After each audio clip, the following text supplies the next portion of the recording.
Welcome. I'm Eric Holdeman, and this is Disaster Zone, a show about emergencies and disasters that can happen at anywhere and at any time. Forest fires, mudslides, or earthquakes. All disasters are multifaceted events. Understanding the complexity of disasters and what worked and what didn't is the life's work of Professor Hans Scholl, University of Washington. He joins us today to talk about disaster analysis and learned lessons that can save lives. And so welcome, Dr. Scholl. I'm going to call you Hans the rest of the program. Wonderful. Thank you for having me. You have a particular area of expertise in research as it relates to disasters. So what is that in general? And you know, our audience is generally citizens, so they're not emergency managers either. Sure. But, Sure.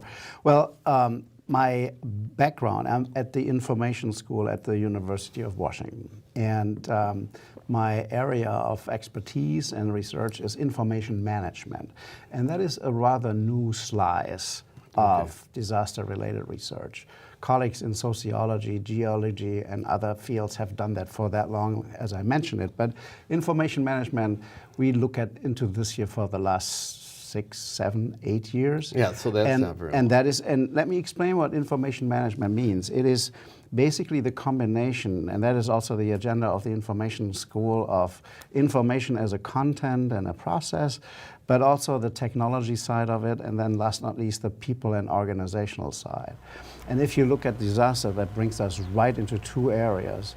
One is the most central, I believe, in disaster response, which is situational awareness and the common operating picture. I love you. It's something I talk about all the time. And the other is the managerial challenges that you experience in a chaotic situation. Yes, it's a complex deal. Nothing simple when it comes to a disaster, and especially all this information management. Exactly. Type of thing. So, you know, what's the process you use to determine disaster readiness, and how accurate do you think your conclusions are based on your research? I mean, because that's one of the things we can come up with here's our assessment, but.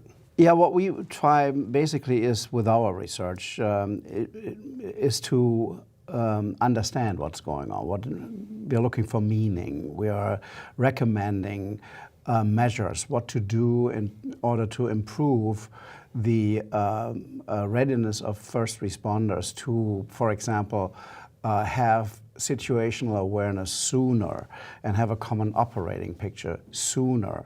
And everything that helps in that regard would be an improvement. That is what we are looking for. So it is not to assess the overall readiness of the whole state or FEMA Region 10 or whatever, but this particular slice, how can we help first responders wherever they are to know sooner what they're up against and how they can coordinate their responses. Now, do you include emergency managers? Absolutely. You'll see in the first responder side? Oh, yeah. I mean, we're talking... A lot of times they just say police, fire. No. It's basically, we are in our research, and that brings me to what do? We interview people at length. I mean, from the director of the State Emergency Management Division to those people, but basically in OSO, who were the first on the ground. And OSO was in 2014 the catastrophic, tragic, I should say, rather, a hill collapsing, the mudslide of proportions that we had never seen in recent years. Oh, yeah. And 43 people lost their lives. So that was one of the largest disasters of that kind that we have ever seen here. Okay. And I first became aware of your work after the OSO mudslide. I had gone to several after-action meetings, and the OSO event was pretty complex because you had multiple centers trying to deal with the same event, even more so than you would expect, because the slide bifurcated the road and you had operation centers. And what I found when I read your report, I said, this guy figured it out. Because we hadn't figured, everybody I was saying, they were feeling different parts of the elephant or the camel, and then we actually rotated people, so they were feeling different parts of the animal at a different point in time. Absolutely. So what were your findings about the Well, OSO? the interesting thing is when I told before that we were interested in situational awareness and the common operating picture. Now, when you ask people, when was your situational awareness established? Some people from the state said, oh, on the first day. The others said a few days later. The FEMA report said on day 5. Yeah. And the interesting thing is everybody understands something different. Under what is situational awareness. And what is good is there's a colleague of mine, Mika Ansley. She served as the chief scientist for the Air Force for many, many years. And she said if we look at situational awareness, we have to look at 3 things. First is perception, basic perception, what is there? Yeah. Then once you perceive all these things, after a while you comprehend what's going on. But that is not good enough because you want to go into the third area of situational awareness, which is prediction. Now you can plan. You understand this is a dynamic event. It will develop this way, and now we counter act, or we try to anticipate what is going to happen next. And that is when you go into planning. Now, the state people obviously said, okay, we now know there is a landslide. Mm-hmm. Yeah? Even though some people didn't understand until maybe Monday morning how massive a landslide they were. But you it happened on Saturday and you can also see how teams were deployed. First on the Saturday was the local team on OSO and the fire in the area there, fire station 27, I guess it was. Then the Type 3 team, the regional team, came in and managed the response from Sunday to Wednesday, and on Thursday only, the Type 2, the state, they had a much bigger guns came in, you know, and then they were in there for 2 weeks, and then another Type 2 team came in. So that also shows you that the understanding of the magnitude and the enormity of the whole thing changed over time. Took some time. It took basically until Tuesday, Wednesday to understand, oh, this is so big. We have to bring in the bigger guns. Mobilize, you know, quote unquote. Okay. Well, we're halfway through. Okay.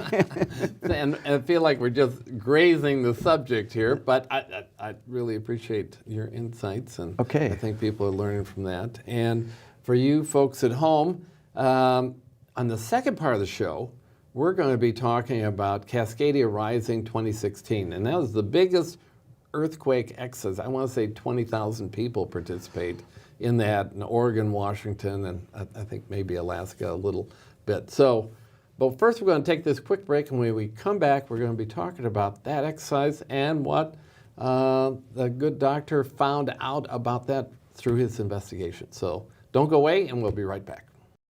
In the event of a catastrophe, you need to know what to do to make it through. By preparing now, you and your family will have a better chance of surviving when a catastrophe happens. Here are 3 tips to get you started. Have an emergency plan with meeting places and an out-of-area contact. Prepare a supply kit for your family and pets that includes what you need to survive for 7 to 10 days. And be prepared to help each other. Start now and take the first step to protect the ones you love. For more information, visit makeitthrough.org or find us on Facebook. We're back today talking with Professor Hans Scholl from the University of Washington, and we're talking about his research into disasters, situational awareness, situational analysis. And we want to just come back and talk briefly about OSO, where we finished that first half.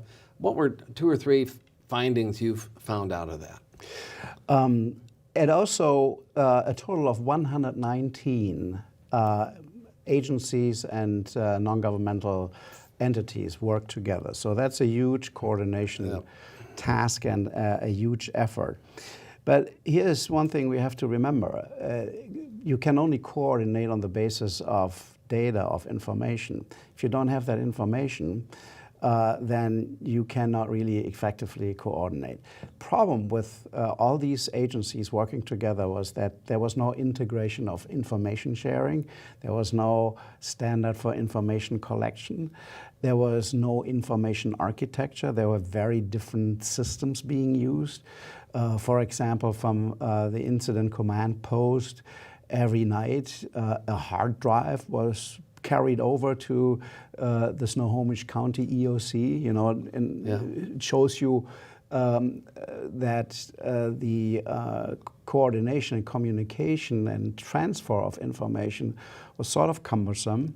In the 21st century. Yeah, and you know, people, you have email, you have radio, you have spoken language, you have people have written down things, and nowhere there was any standardization of anything, which hampered the response and the coordination significantly. So one deficit here leads immediately to other deficits over in the managerial area. Right. And the whole issue with, we talked about National Incident Management System, ICS, it's all about standardization and what you're trying to achieve. So, Right, right. Well, let's move on and talk about Cascadia Rising. And it's important because it shows how bad can be for a big earthquake from that standpoint. But then also, it's going to be repeated in 2022. There's going to be another Cascadia Rising exercise. And it sounds like it's a long way away, but one of the things that we talked about at the break is what I've found again and again, we call them lessons learned, but generally there's lessons observed. They aren't learned. You've done several academic papers based on your research in Cascadia Rising 2016. How did you go about conducting that research? Because I said there's like 20,000 people. Military played very heavily. Yes. And they actually didn't do a tabletop exercise, but they did what they called mission rehearsal. So they put boots on the ground and they moved stuff around. And that was insightful for them. They were actually very well prepared in helping. Now, what we found in OSO, in order of magnitude, you know, I mean, we're not talking about now 119 agencies, which is complex enough to do. Now we are talking about 23,000 participants. Against every EOC along the West Coast. I mean, Oregon, Washington, and Idaho. At least everything west, including the I-5 corridor, was activated and played. So.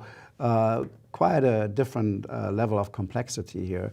And all these things that we already had discovered and also now played even more heavily. You know, for example, the state's system, the so-called web EOC, it's a web-based system to logistics systems to coordinate inside an emergency operations center, but also communicate with others, completely broke down. There were counties that had no access, no communication with the state at all. And you can imagine what that means for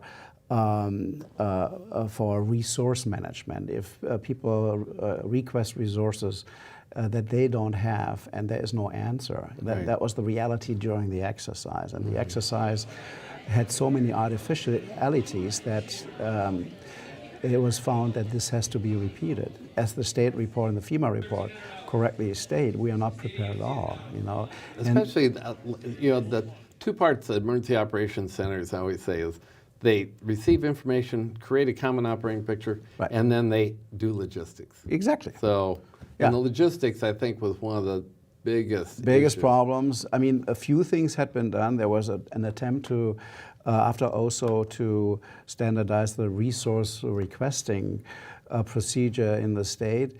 That is not completed yet, but it helped. However, let's face the other reality. At OSO, when the fiber connection between Arlington and Darrington was down, there was no phone connection for hours or for a day and a half or something. With Cascadia Rising, if that is the real thing, we will have no power immediately. Yeah, we will have no water within less than 24 hours.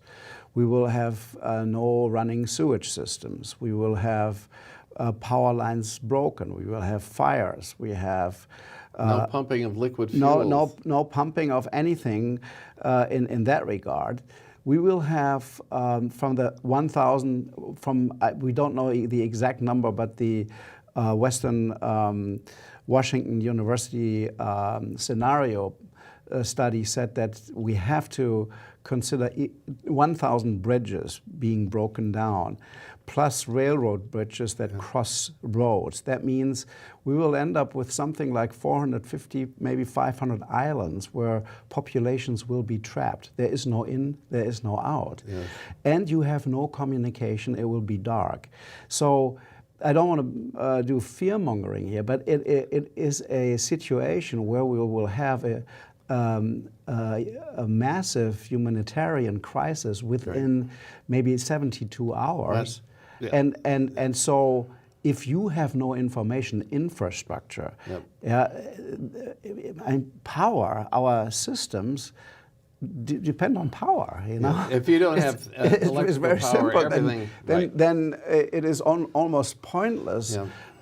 And what we also learned from OSO very impressively, it was the small scale thing rather than the bigger thing. So we had assets in the air right away, half an hour after it happened. So when the helicopter pilots saw that there were people still on the debris field, they began to engage in search and rescue right away, you know, forgetting that they should inform a few people on the ground what they were seeing. Right? Yes, right. And this comes across like a blame. It's not. I mean, this is the most natural thing. That's right. They saved lives. Absolutely. Actually, they're the ones There's who saved nobody lives. to blame. The problem for the people on the ground is they didn't understand what they were up to. Yeah. Both had important parts of the information needed to understand what was going on, but they didn't talk or couldn't talk to each other. Yeah. This will much more heavily happen in the big one. And let me just comment. You're talking about these islands, and we'll have a humanitarian crisis. That if you don't have water stored, people start dying after 72 hours without water. And the issue I call earthquakes come as you are disasters. So you're either ready or you're not. The other thing is you don't expect to die in an earthquake. So don't be fatalist saying, well, we'll all be dead anyway. No. Only about 2% of all people die in a catastrophic earthquake. So you have to be prepared to live on an island or to get off the island somehow to get one or the other. Yes. I know you wrote about this a little bit. We live in a digital age. Do you think now we don't know how to operate without? It looks like. It pretty much looks like. So for me, one of the most puzzling thing in analyzing the exercise, and I was, by the way, a participant myself. I played as a participant because I have all these FEMA courses. So in where were you? In the situation unit, the damage unit, actually, in the city of Seattle EOC, I played for a day, and I can tell you, it was very, very stressful. Yeah. And I saw it firsthand what is happening and how you are unable to really integrate and consolidate information and have it on time and produce a situation report. So it is really, really challenging. I commend you for doing that because it gives you a taste. It gives not me just investigating. You're saying, well, this is hard. I believe if you do research, you should not only know what you're talking about, looking from Cloud 27, 33,000 feet elevation, but be on the ground and understand what it's all about. Walk a mile in their shoes. So what's the solution if you can't use digital? Do you need to have a backup plan? Yeah, let me get to the digital age. So if the power is down and some exercise players actually ignored that the power was down. So they didn't play for 2 hours and they're doing nothing. And then said, okay, the power is back, now we operate like we did before. That will not be so. So we are basically back, as one respondent said, to the year 1820. That means we have flashlights, candlelights, we have messages on foot, and we have paper and tea cards and that stuff. Here's the point. Everything slows down, so the whole response slows down. You are separated. You don't know what the other party is doing. It's a fiction to believe that there is some central point where you have a common operating picture that is anywhere close to what it is, or it should be, at least in the first maybe week, maybe 2 weeks. So now you can bring power back, generator power. You can have mobile cell phones. So you bring back facets of the infrastructure. You have ham radio where you can transfer very slowly some data. But it's and they also need power, you know. So so you are not just on paper, but ever so slowly, technology comes back into play. You have to have a plan for how you scale that. Scaling down from, you know, here you are cut off, now you're on paper, but now it's coming back ever so slightly. You have to plan for that and exercise that. The most important thing is to exercise that. Yeah, people are no longer used to do handwritten notes, and we have to have standardization for that as well. Yeah?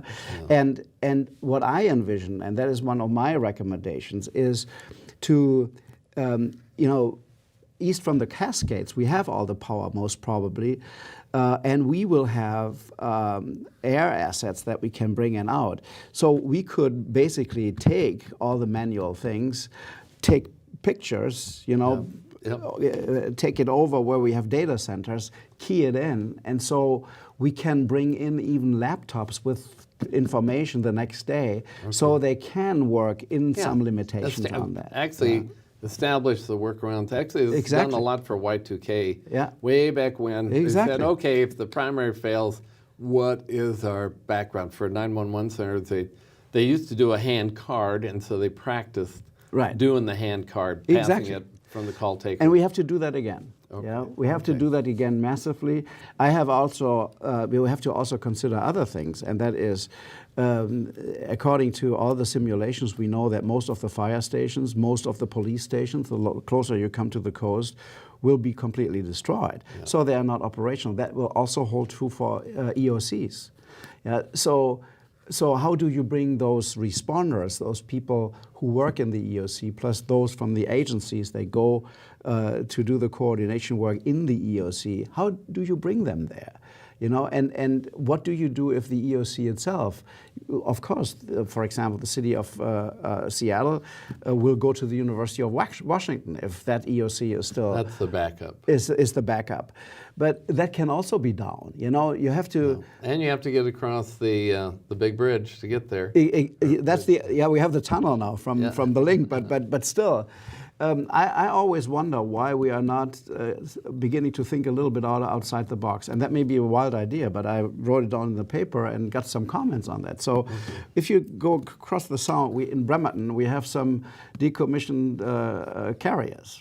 This would be the ideal thing if retrofitted. We could have several EOCs there and fly people in there for doing their work for a shift, and then fly them back. And we have all the infrastructure there. I'm just saying that to look into potential solutions to this problem. I would say think outside the box. Yeah, outside the box. You know, it's an example. Okay. Well, listen. We violated an Eric Holdeman rule. We've already gone over. Oh, my God. But I think this information is so critically important to know that the research you're doing, I mean, this message, I actually blog on this show when I'm done, and goes out to emergency managers across the United States, that hopefully someone will hear a piece of this, like thinking outside the box. Forget the digital age. How do we go back to General Grant handing a note to a corporal to send a message type of thing. So thank you for being part of this whole process, and I hope you keep doing what you are doing for our broader community. Thank you, Eric. All right. Thank you for having me. You get this lovely disaster zone. Here we go. I've never done that either, Mug. Okay. And may all our disasters not come immediately, because there's a lot of work to be done. Exactly. All right. Well, thank you for being on the show. You. And this brings us to the end of our show for today. Thanks for tuning in and learning more about what you and others can do to become better prepared for disasters. Remember, if you're going to get prepared, and we don't know when the next earthquake or other disaster is coming, today is a good day to start. Have a great day and tune in again soon. Bye-bye.